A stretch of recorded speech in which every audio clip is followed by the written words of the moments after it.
ये जो बैठे बैठे अपने ख्वाबों को घेरते रहते हो ना, समेटो इन्हें और निकल पड़ो मंजिल की ओर। हाय फ्रेंड्स, आप सभी का मेरा एक बार फिर से यूट्यूब चैनल JKLP में स्वागत है।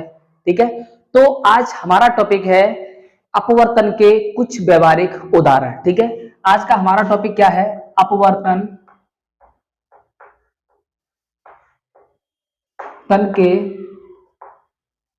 कुछ व्यवहारिक उदाहरण।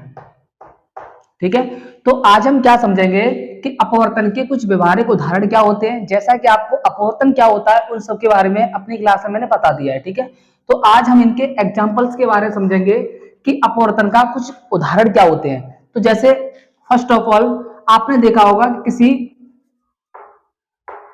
किसी तालाब की गहराई का वास्तविक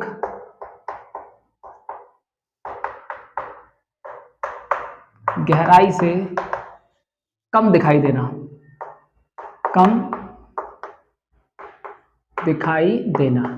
ठीक है, तो ये किसका एग्जाम्पल है? ये एग्जाम्पल किसका है? आपका अपवर्तन का। यानी कि कोई जो तालाब है, तो अब होता है जैसे मान लीजिए आपका ये तालाब है, क्या है? ये आपका एक तालाब है, ठीक है, और इस तालाब में क्या भरा हुआ? पानी भरा हुआ है। क्या भरा हुआ है? पानी। ठीक है, तो इस तालाब की मान लो कुछ भी इसकी गहराई हो सकती है। ठीक है, इसकी मान ली गहराई क्या तालाब की, मैंने मान ली इस तालाब की गहराई है वो क्या है? h मीटर है। कितनी है? h मीटर है। लेकिन आप जब इस तालाब को यहां से इसकी गहराई को जब आप मेजर करेंगे या फिर देखेंगे, तो आपको इस तालाब का जो पानी है इसकी वास्तविक गहराई से कुछ ऊपर उठा हुआ दिखाई देगा। या आप ऐसे समझ सकते हैं कि जो तालाब की जो गहराई है वो आपको ऊपर से ऐसा प्रतीत होगा कि थोड़ी सी कम है। बात समझ आ रही कि नहीं आ रही? यानी कि इसकी जो वास्तविक गहराई है वो तो ज्यादा है, लेकिन जो हमें आभास हो रही है वो उसकी कौन सी होती है? आभासी गहराई। वो कैसे में प्रतीत होगी? कम है। ठीक है, तो इसी प्रकार से ये किसकी वजह से होता है? ये आपका अपवर्तन की वजह से होता है। क्यों ऐसा होता है? क्योंकि आपका जो पानी है ये आपका कौन सा माध्यम हो गया? सघन माध्यम हो गया। ठीक है, ऊपर यहाँ पर कुछ भी नहीं, यहाँ पर क्या होगी? आपकी वायु। क्या होगी? आपकी वायु। तो यहाँ पर कौन सा माध्यम आपका? विरल माध्यम होगा। कौन सा माध्यम होगा आपका? विरल माध्यम होगा। ठीक है, तो प्रकाश आपका विरल माध्यम से कहां जा रहा है? सघन माध्यम की ओर जा रहा है। यानी कि दोनों मीडियम आपस में कैसे हो रहा है? बदल रहे हैं। तो जैसे ही वायु से हम जब कांच की तरफ अपना फोकस करते हैं, तो माध्यम का चेंज होने की वजह से जो तालाब की वास्तविक गहराई है उससे हमें जो तालाब की गहराई जो प्रतीत होती है वो थोड़ी सी कम प्रतीत होती है। ठीक है, तो ये किसकी वजह से हो रहा है? ये आपका अपवर्तन की वजह से हो रहा है। और ये क्या आपका एक रियल एग्जांपल है। आप इसको एक नोटिस करके आप गांव के तालाब में भी देख सकते हैं। जैसे आपके घरों में या खेतों में जब पानी वगैरह लगता है, तो खेतों में जो पानी लगता है उसके भरा में जो आपका पानी चलता है, वो पानी में हम ऊपर से ऐसा प्रतीत होता है कि जो जमीनी स्तर है वो थोड़ा सा ऊपर उठा हुआ है। ठीक है, यानी गहराई आपको कम प्रतीत होती है। ठीक है, तो ये आपका कौन सा हो गया? आपका फर्स्ट एग्जांपल हो गया। इसी प्रकार हम एक सेकंड एग्जांपल लेते हैं। जैसे सेकंड एग्जांपल है आपका कि किसी बर्तन में अदृश्य रखा सिक्का पानी डालने पर दिखाई देने लग जाता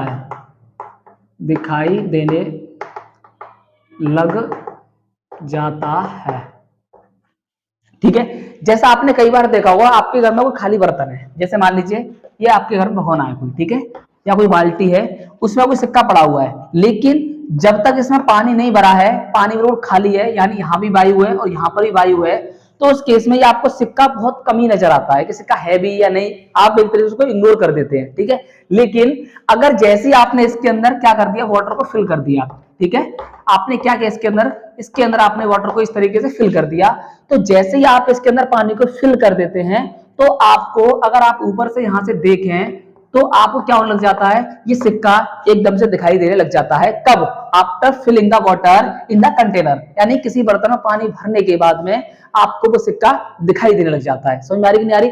ये किसकी वजह से हो रहा है? ये भी आपका अपवर्तन की वजह से हो रहा है। क्यों हो रहा है? क्योंकि यहाँ पर आपका एयर है, यानी कि आपका विरल माध्यम है, यहाँ पर आपका वाटर है, यानी कि आपका कैसा माध्यम है? आपका सघन माध्यम है। तो मीडियम का जैसे चेंज होगा तो क्या होगा? तो मीडियम का चेंज होने की वजह से आपको जो अदृश्य सिक्का था वो आपको दिखाई देने लग जाता है। ठीक है, तो ये क्या है? आपका सेकंड एग्जांपल किसका है? अपवर्तन के कुछ व्यवहारिक उदाहरण में आपका सेकंड एग्जांपल है। अब हम बात करते हैं तीसरा और महत्वपूर्ण एग्जांपल, वो भी किसका? अपवर्तन का। ठीक है, तो चलिए थर्ड एग्जांपल क्या कहता है आपका कि किसी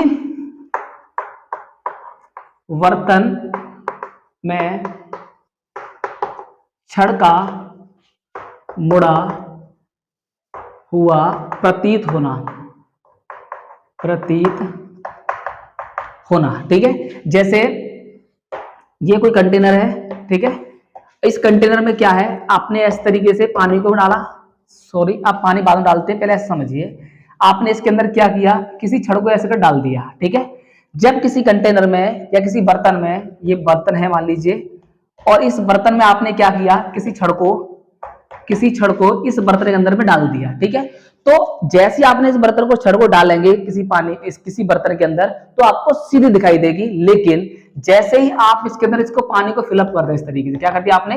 पानी को फिलअप कर दिया, यानी कि इसके अंदर भर दिया। ठीक है, तो क्या होता है? ये जो छड़ है आपको ये कुछ ऊपर उठी हुई ऐसे करके प्रतीत होती है। आप समझ पा रहे क्या कह रहा हूं मैं? यानी कि पानी को भरने के बाद में जो छड़ है वो कुछ ऊपर मुड़ी हुई हमें क्या होती है?